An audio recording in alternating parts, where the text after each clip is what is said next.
L'étude qui a été réalisée par Toluna Harris Interactive s'appuie sur un peu plus de 1000 répondants qui ne sont pas des spécialistes de l'IA ou du numérique d'un point de vue global. Ce que nous en retirons, c'est plusieurs aspects. Le premier point, c'est que les Français ne sont pas forcément rétifs à l'heure actuelle à l'égard de ce que peut être le numérique ou l'IA de manière un peu plus particulière. Et que même lorsqu'on regarde auprès de franges de population, qui sont les personnes âgées ou les personnes qui sont issues des catégories populaires, il n'y a pas d'interrogation majeure ou de réticence majeure. Le deuxième aspect,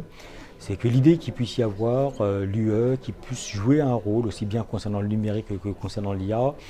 apparaît comme étant un point absolument central, notamment autour de la régulation d'un point de vue global, et que cette régulation peut s'accompagner d'une forme de sécurisation d'individus qui ne sont pas si inquiets que ça, mais qui ont besoin d'avoir des attentes en matière de protection de données et de considération que les enjeux principaux de l'IA et du numérique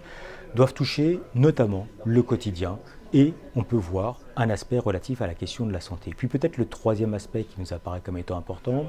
c'est qu'on est face à des Français qui, d'une manière générale, entrevoient l'avenir plutôt positivement et pensent qu'il faut former les individus. Les individus, aussi bien les jeunes générations, avec des modules obligatoires au sein de la scolarité,